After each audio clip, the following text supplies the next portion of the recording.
You're listening to Swish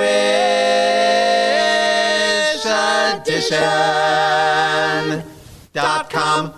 Yeah, .com. How many of you actually go to our website? I'd like to know. There's not a lot there, but you can listen to the show there, which is kind of cool. Right, there's a player right on the front page. You can listen to our show. I know a lot of you like to do that. Listen to the show, that is. So this is weird. I think this is the first time this has ever happened. I'm doing the show by myself. Can the Swish Edition survive? Can it be funny? Can it be engaging with just one person talking to you?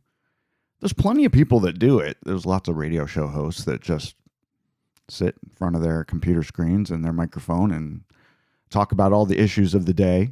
I mean, Rush Limbaugh did it for decades. I think there are lots of people out there that do it. But I've never done it, but I'm doing it today.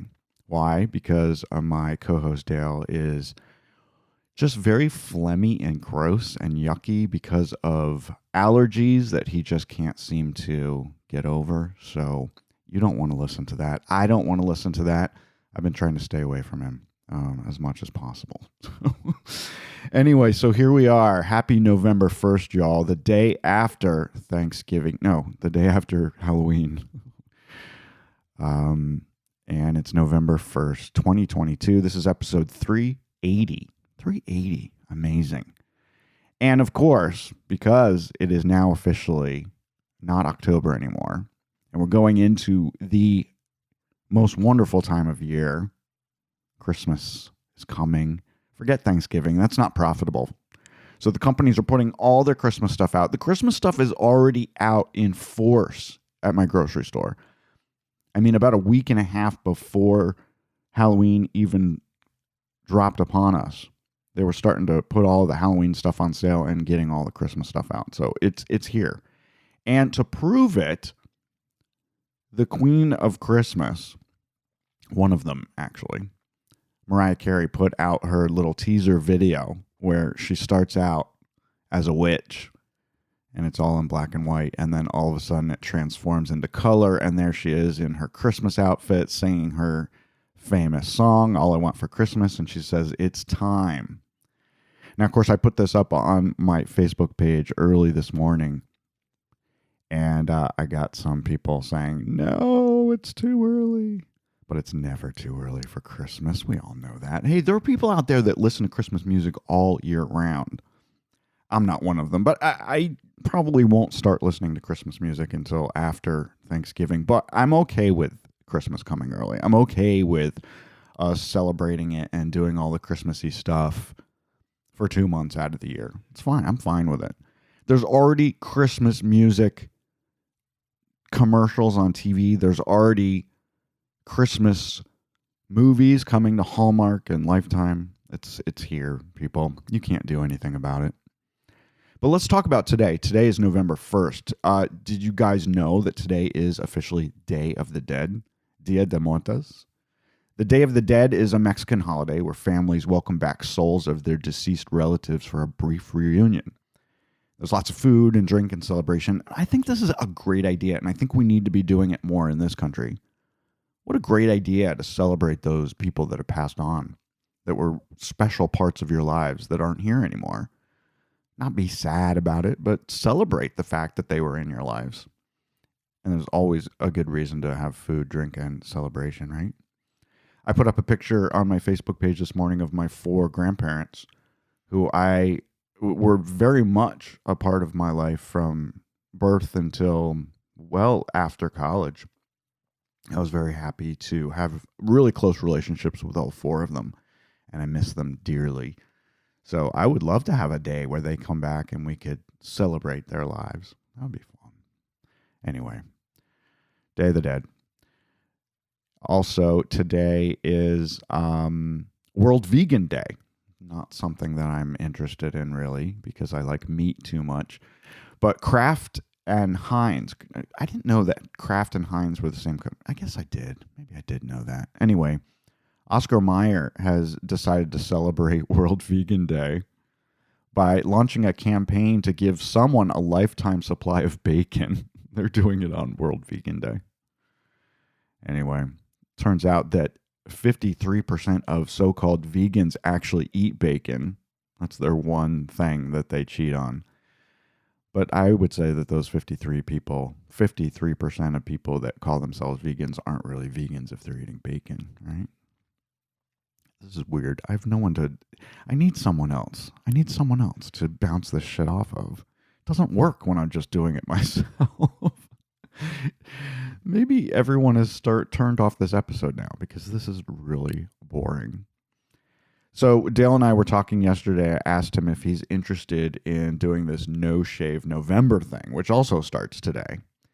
I was curious about what this is all about. It's been around for, I don't know, a couple decades now, but it was back in 2009 that this Chicago-based family called the Hill family decided that they were going to give more special meaning to No Shave November. And they've tied it to cancer research. So their efforts have raised over $10 million to date since 2009. And what they're doing is, the rules are simple. So they're asking people to put down your razor for 30 days and donate your monthly hair care maintenance expenses to cancer research. Now, if you work for a company that has a strict dress code, or, you need to keep yourself kempt up. Is that a word? Kempt? Unkempt is a word. Is kempt a word? Don't worry about it. You can still participate and still make yourself look semi-decent if you're not shaving.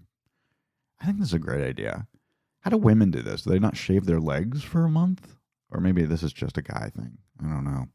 So I asked Dale if we should do it, and he said absolutely not. But, I mean, he can go 3 days without shaving. It looks fine. I have to almost do it every day, or I look like a homeless person. Anyway, I don't know if I'm going to do it. I shaved yesterday, so I could start today and see what it looks like in a couple days. But it hurts so much to shave after you haven't shaved for a couple days. I don't know if you guys know that. Maybe girls even know that. If you don't shave for like a week or two on your legs, does that hurt as much as it does on your face? I don't know. I wish I had a call-in show. If I had a live call-in show, you guys would call and tell me all about it. That would be fun. This, my friends, is the Swish Edition. From their secret underground studio, this is the Swish Edition. I got a mouthful for you guys. Dale and Scott are in the studio on the mics, and they fired up the antenna. It has to come whether you like it or not. And if you're willing to show it, they'll take a picture of it. I actually think I might throw. Ladies and gentlemen, and everyone else in between, here are your new best friends. They're your It's hosts, very exciting for me because this is the best show ever made. Dale and Scott.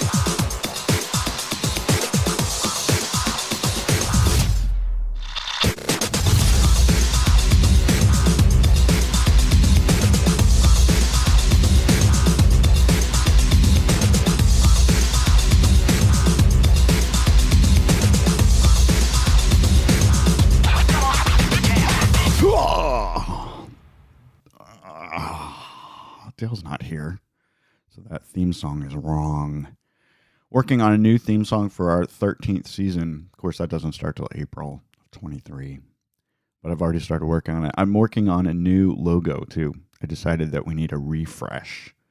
We've had a couple logos over our 12-year history, and I do like the one we're currently using, although because of the way it's designed, it's really hard to center it on things because it sticks out a little bit. That the little swirl on the S sticks out to the left. So when you center it, it doesn't look like it's centered, which really pisses me off. So I need something more balanced so that when you put it on a mug, like I've got my coffee mug in front of me. I'm taping this at 8:27 in the morning of November 1st. Put it on a coffee mug or a shirt or something or a card. It looks like it's centered. So I need a refresh. Anyway, so I'm working on that. If you got any ideas, let me know. It's got to be cool, Cool and simple. Hey, Dale and I saw something really, really cool last Thursday. We were outside with the dogs. It was right at dusk. It was exactly 6:15 p.m. And I was filling up the dog's outdoor water bowl. And Dale's like, wait, you need to stop and come here right this instant. So I did, because I'm dutiful and obedient. And I walked over to where he was, and he was looking up into the sky. And I thought he was looking at a bird or something, but it was the SpaceX Falcon 9 rocket. And it was one of the coolest things I've ever seen in the sky. This thing took off from Vandenberg over in California, on the coast of California, about 400 miles away from us. But we could see it very, very clearly, and it was just the coolest thing. And we even saw the first stage rocket break off from the big rocket and fall back down to Earth. And of course, this is the one that lands itself on a barge in the middle of the ocean, and they reuse it again. And I think that is just one of the coolest things ever. Now, of course, we didn't see it land because that was very, very far away, but we saw it fall down and fall off the rocket. And then we watched the rocket for several minutes. It just went across the sky. It was the coolest. It didn't look like it was going up. It looked like it was going south. And I guess it was moving south and going up at the same time. And then, of course, I pulled up SpaceX's website on my phone, and we were watching it live. They have live cameras on the damn thing. I mean, technology is so friggin' cool. Isn't that cool? Isn't it cool that I can, like, sit here at my desk in my pajamas with my coffee and record a show, and then within a few minutes afterwards, I can post it to the whole world, and people in Brazil and Japan and Finland listen to me talking? It's just the coolest thing ever. Anyway, SpaceX just recently announced a rideshare program where you can send up to something 110 pounds for $275,000. So if you've built your own little satellite and you want to send it up, you can do that. I don't know if you can send yourself up. You'd have to weigh 110 pounds or less, I think. I don't know. Those are the rules. I'm going to look more into that because maybe we could send a Swish Edition coffee mug into space or something. Or Dale. I don't know. We'll figure it out. Speaking of Elon Musk and his many companies, everyone's talking about Musk buying Twitter, of course. I mean, people are freaking out about it. Some people think it's great. I've got friends online who think this is wonderful because free speech is back. There's a lot of racist shit going on now. There are a lot of people upset, like Stephen King, the author, who doesn't want to pay $19.99 a month for his blue check because Elon Musk wants to raise the price from $4.99 to $19.99 to be a checked, verified user. I'd be happy to pay that price if I had tens of thousands or hundreds of thousands or millions of followers. I would do it. Why not? Anyway, Elon Musk addressed Twitter advertisers' concerns last week, saying the platform cannot become a free-for-all hellscape. That was his quote, which I like. And we're hoping that he does follow through with that. He's going to put together a content moderation council with widely diverse viewpoints. He also fired the entire board and elected himself the supreme leader. Why wouldn't he? He took it private. It's his company now. He can do whatever the hell he wants with it. Celebrities like Shonda Rhimes and others are leaving. Companies are also jumping the gun and quitting before they figure out what the platform's really going to become. It hasn't really changed much, I don't think, in the last couple of days. Nothing has changed, so I'm not sure why people are all up in arms. It's going to take a while. But apparently people have even hacked Elon Musk's account and released tweets under his name with fake information and things that aren't really happening there. You got to be really careful. How is it that easy to hack into someone's private account and tweet on their behalf? I wouldn't even know how to do that. Would you? I guess there are people out there who can do it. Anyway, can you figure it out? Can we make this a place for free speech without it becoming a free-for-all hellscape? That's what I want to know.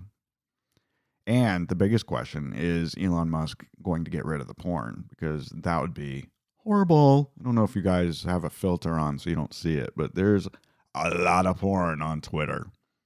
It's not like Instagram and Facebook where you can't get away with it. I mean, you can get away with boobs and you can get away with butts on Instagram, but you can't get away with genitals and genitals going into other holes and stuff. That doesn't fly. But you can see it on Twitter. Trust me, I know.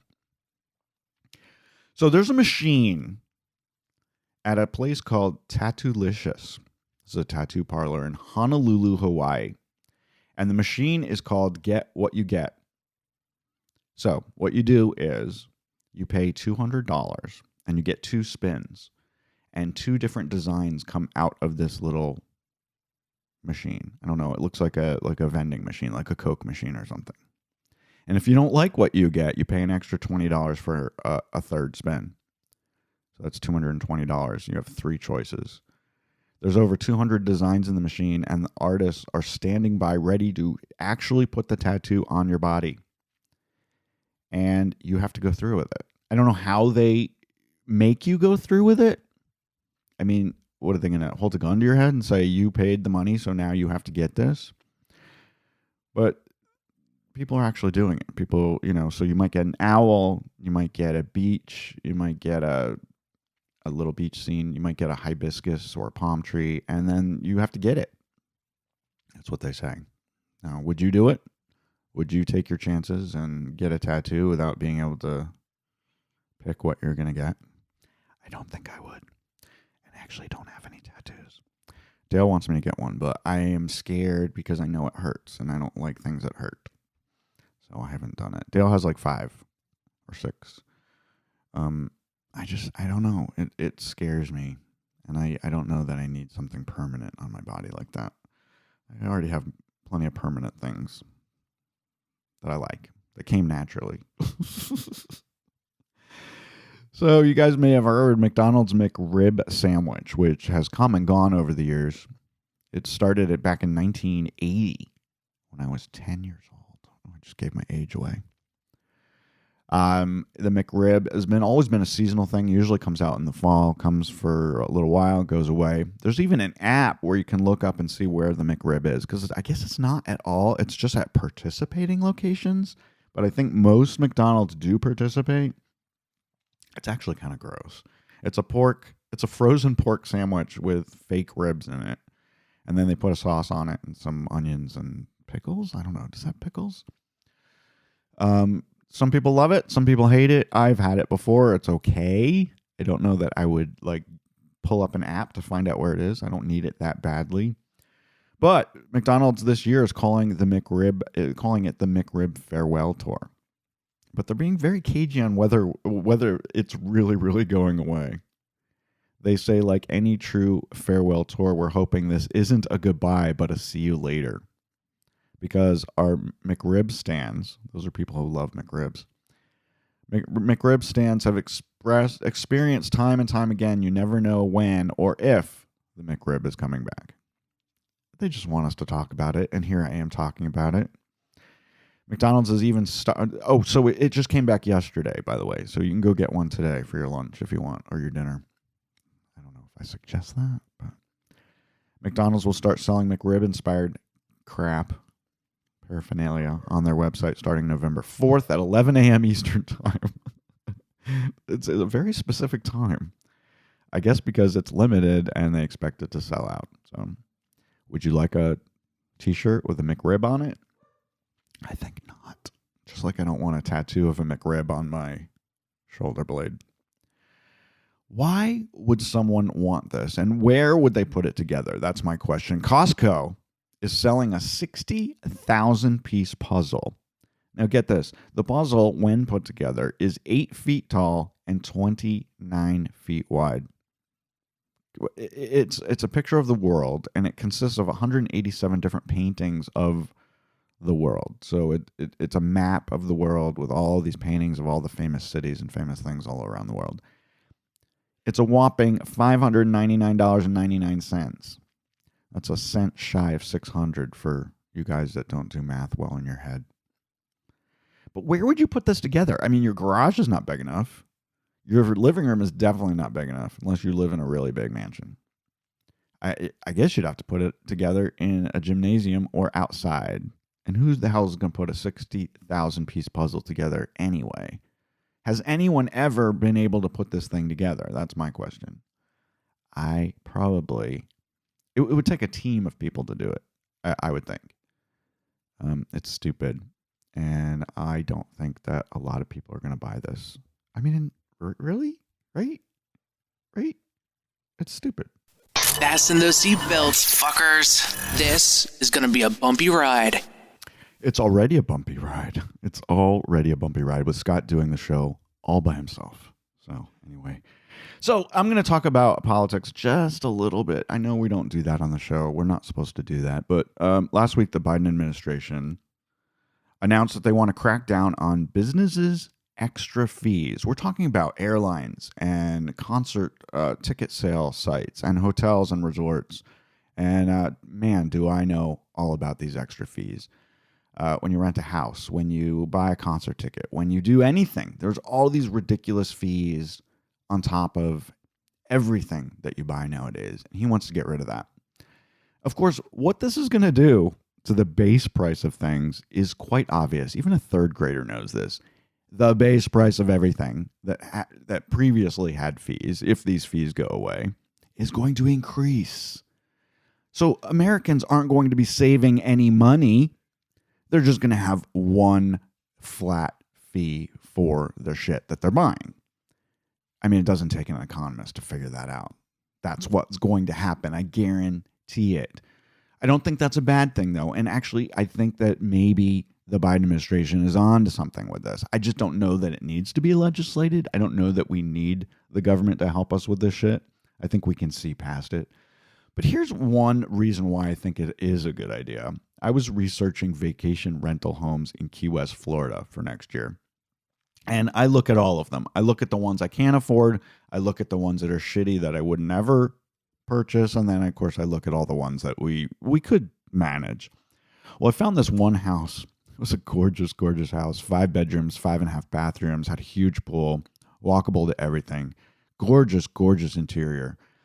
The price for 1 week, 7 nights, was $23,200. That's a ridiculous amount of money for a 1 week rental house. But I'm sure there are people out there who do it, or it wouldn't be on the market. But here's where it got crazy. So it's $23,200 rent for the week. But then on top of that, they add a $450 cleaning fee, a $150 pool heating charge, a $150 reservation fee, and a $59 damage protection fee. On top of the $23,200. Like, it couldn't just be built into that 20. They can't afford the maids. They can't afford the maids for $450. Added that $23,200. I mean, ridiculous. And their mortgage is probably only $5,000 a month. So they're making huge amounts of money on this vacation rental, whoever owns that house. So anyway, obviously, they're not getting my $23,000 because well, that's ridiculous. I can't afford that. But maybe someday, if I win that lottery. Did you guys see the Powerball is now $1.2 billion? No one got it last night. We can't buy Powerball here in Las Vegas. We're one of the very few states and jurisdictions in the country which doesn't have Powerball and Mega Millions. So a lot of Las Vegans, and all the other people who live in Nevada are traveling to California and Arizona to buy their tickets. I have never gone that far. I don't need to do that. But what I did do is call my dad, who lives in Virginia, and said, could you get me a ticket? And write my name on it or something so I know it's mine so you don't steal it from me. Actually, I hope he wins. My dad should win. My dad should win. And that'll, it'll trickle down to me. That's how money works. It trickles down. That's why you should always be nice to your billionaire friends. Hey, Dolly Parton has announced that she's not going to tour anymore. But she says she'll do some special shows here and there. I mean, hell, the woman is 76 years old and worth $650 million. She doesn't need to tour anymore. Plus, she doesn't fly on an airplane. She won't fly. So she takes her bus everywhere. So touring is not all that speedy or convenient for her. So no more for her. But what she does have a rock album coming. Looking forward to this. She was inducted into the Rock and Roll Hall of Fame last year. I think it was May that the ceremony actually took place. And she felt like she wasn't a rock and roll person. So she actually tried to get out of it before they announced the winners. She said, I'm a country star, not a rock and roll star. But they said, no, it's too late. You're in there. You're going to be inducted. And so she gracefully accepted, of course, since they gave her no option. But then she felt like, I need to prove to the world that I belong in here. So she's making a rock album, and I can't wait to hear it. I actually think it's obviously going to have some country twang to it. But have you heard her do Stairway to Heaven? It's pretty good. Anyway, we'll see what that sounds like. They've released the teaser trailer for HBO Max's A Christmas Story Christmas.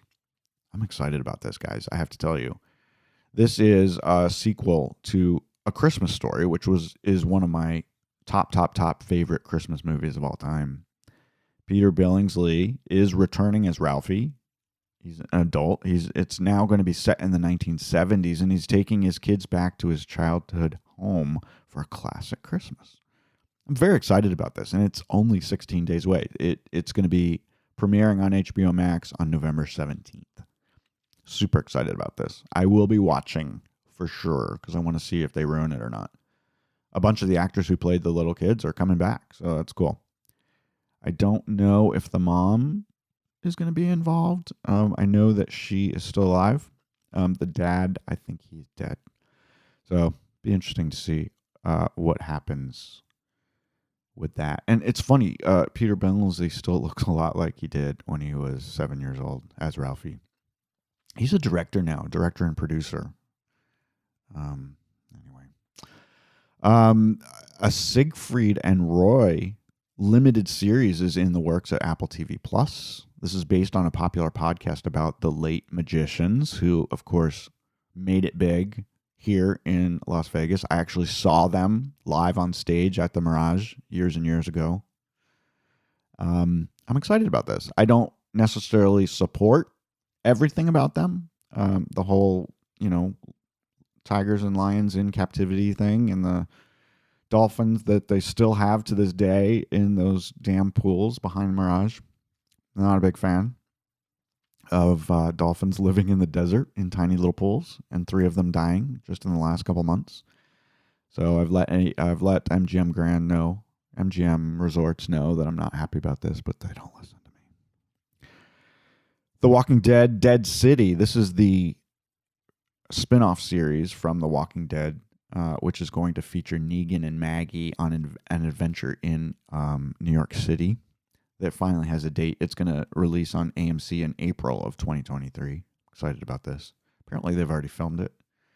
Dale and I were watching the third to the last episode of The Walking Dead because it's wrapping up here in the next couple weeks. And Dale turned to me and thought that Negan was going to die in this episode that we were watching, and I'm like, dude, he can't die because he's in the spinoff. So it kind of ruined it. I mean, he knew he was going to be in the spinoff. I just don't think he was thinking about it. I wasn't thinking about that. So anyway, hey, I did 28 minutes all by myself. And I'm not going to edit one damn thing about it. I'm putting it right out there. You guys are getting exactly what I did from start to finish with no corrections and no additions, no anything. I'm going to put it right up for you guys to see. Hey, one more thing that we always do during the closing music. Salt and Pepper, the great band from the 1980s and 90s, I guess. They're getting their own Hollywood Walk of Fame star this November 4th, just in a couple days.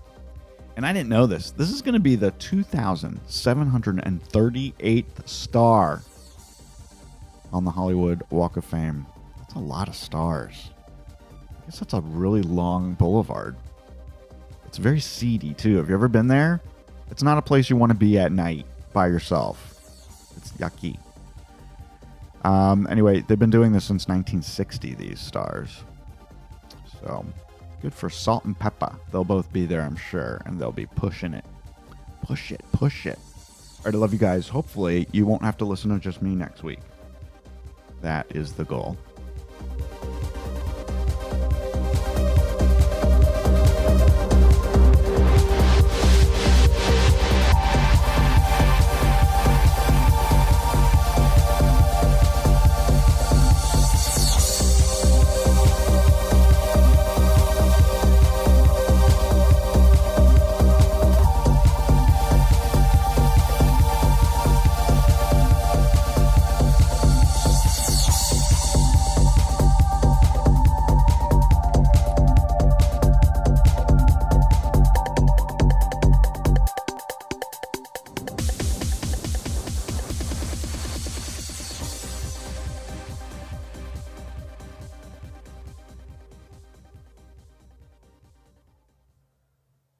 You don't want to listen to that.